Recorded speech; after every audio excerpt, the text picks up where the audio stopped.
guys, how's it going? Welcome back. So today we're going to give you a little more info on the Nux Loop Core Pedal. This one I picked up a few months back. I wouldn't say I've had a ton of time on it, but I've had enough to find out more about it. And one of the things I found out that will answer your questions is about overdub time. A lot of looping pedals don't give you very much overdub. Like, you can lay down your main track, no problem, but then you only get 20 seconds or 10 seconds of dub time. And a lot of loop core pedals that are out there, especially the very basic ones, don't even give you enough time to actually lay down an entire song. It's just doing a loop, you know, with maybe a couple short overdubs. So if you're going to buy a loop core pedal, at least do yourself a favor and buy something decent. Now, as a good starter loop pedal, I would definitely recommend the Nux, but not just for starter, but for a lot of other things too. It is said to be what's called the rip-off copy of the Boss RC3, which has about three hours recording time. The overdub time, some people are saying is not that great, others are kind of liking it, but it kind of depends, I guess. It's your opinion. Now, the Boss one also does not have an auxiliary input port for an MP3 player to play along with, or another thing, you know, type of thing. But I use the auxiliary input port through my mixing board, through my monitor channel actually, because I can variable that output, and all my stuff ends up going right into the mixer and then refeeds out my monitor channel into the back of the pedal. So I get my vocal tracks, I get my guitar stuff, everything. So I really don't need a Boss RC30 in the end, right? Although the RC30 is a lot less hassle to set up for vocal tracks separate from the guitar, or, you know, put a piano in there, whatever you want. I can do everything I want with just a simple little Yamaha 8-channel mixer. And it works actually awesome and very cost effective. So anyways, now with the loop core pedal, you start out your main track. So let's call this the bass line, with your drums going, or no drums, it's up to you, right? And then you start laying down your next track.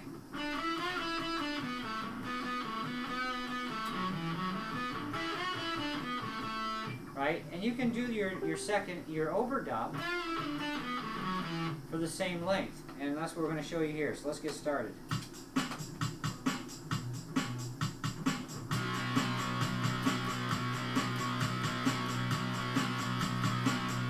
Now, I'm not going to go for like 2 minutes straight here, because that gets boring.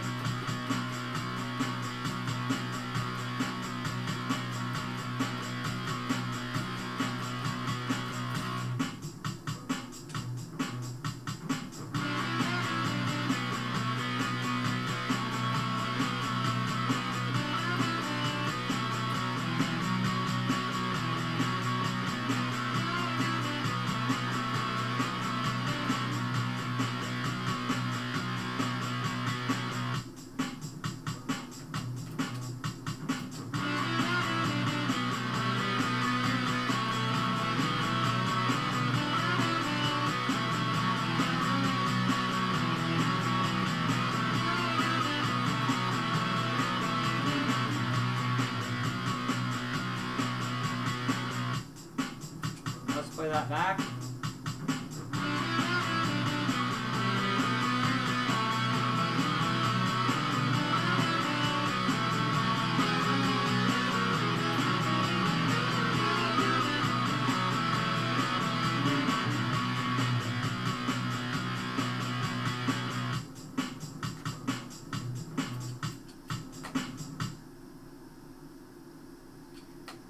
So, hopefully that answers your questions as far as overdub. You can sit here and play for like a half an hour straight, and do this for a half an hour straight if you want. It really doesn't matter. You know, you have 6 hours to play with. Use it any way you like. You've got 99 storage banks to go through. You know, it's kind of like the sky's the limit in a sense, right? So, I mean, for $134 pedal, and that's Canadian dollars, free shipping, I think it was free shipping. I don't remember, you'd have to check out my review video. But either way, it was still way under 140 bucks Canadian to my door. And this thing does way more than the RC3 does. More features, more record time, better overdub time. Also, keep in mind the Boss RC3, fresh out of the box, also ended up having a firmware issue that had to be resolved, where this one does not, and did not. So that's also yet another benefit. Now, this ain't no Boss pedal, guys, but you know what? I'll take this over a Boss RC3 any day. Because the Boss RC3 is also 2 to 2.5 times the price of the Nux Loop Core Pedal. So this thing is way better.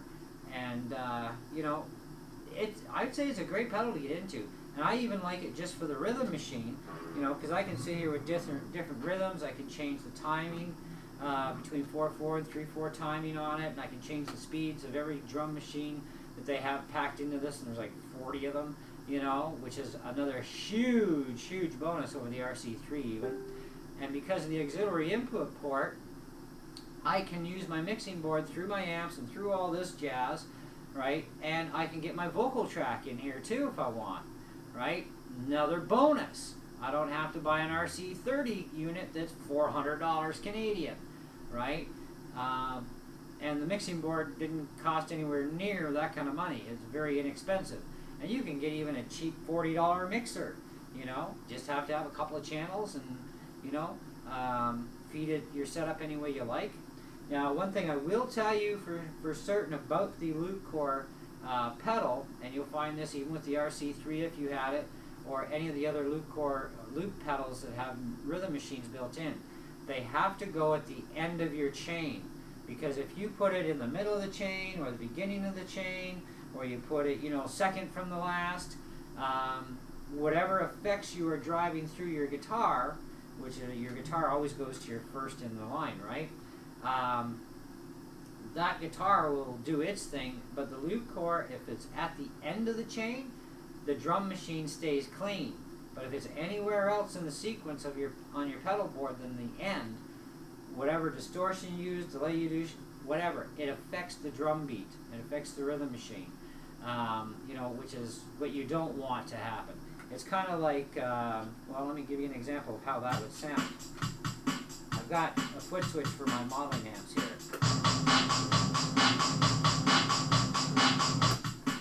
Okay, so that's exactly what would happen if the loop pedal is at,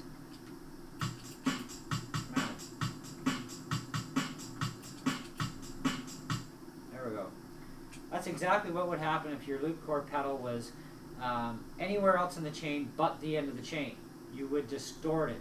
So with modeling amps, this becomes a real pain in the neck, because with a modeling amp, it doesn't matter where it is on the chain. If you are using a distortion, an overdrive, anything but clean on a modeling amp, it doesn't matter where you put the Loop Core pedal, you're going to corrupt the drum set. It's going to sound like crap.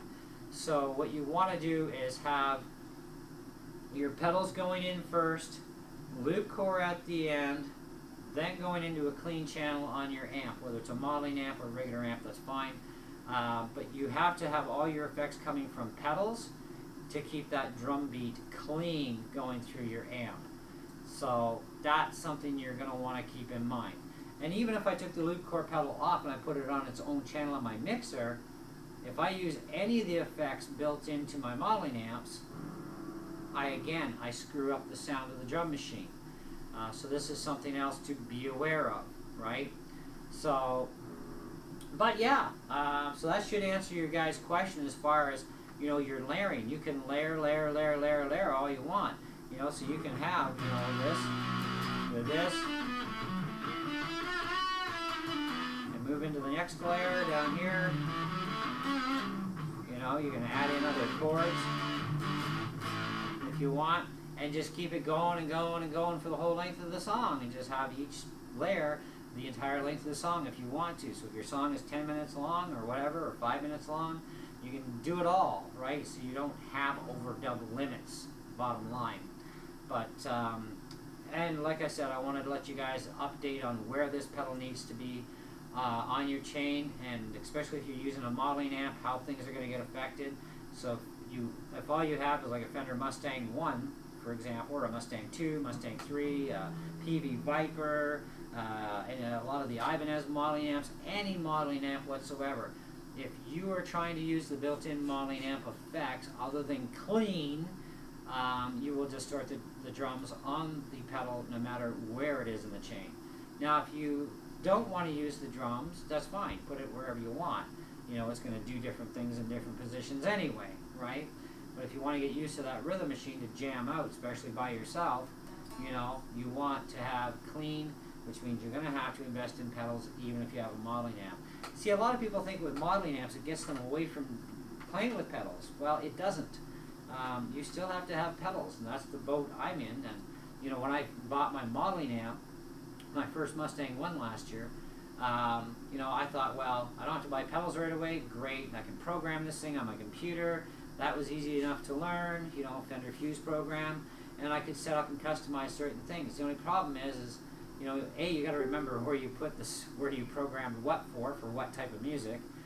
Even if it's a clean channel, you got to remember, is it on red, green, or amber, and which modeling amp are we dealing with, right? Which amp model, which cab did we set up? You know, I mean, that helps to write all that info down because that changes the tone and everything, right?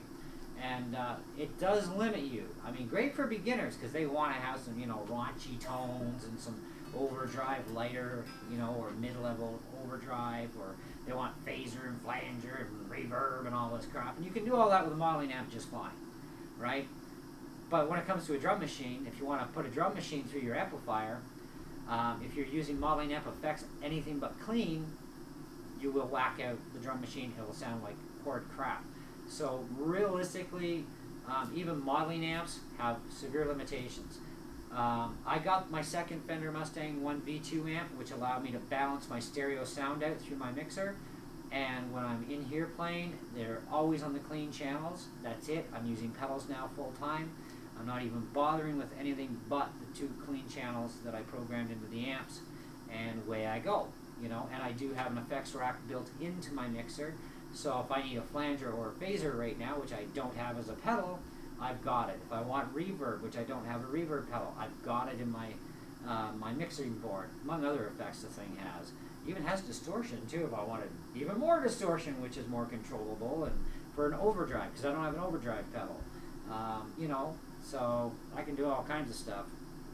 You know, so the limits are endless what you can do for possibilities.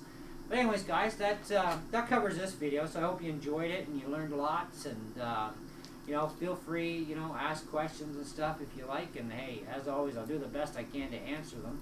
And we'll catch you guys in the next video. All right, keep rocking.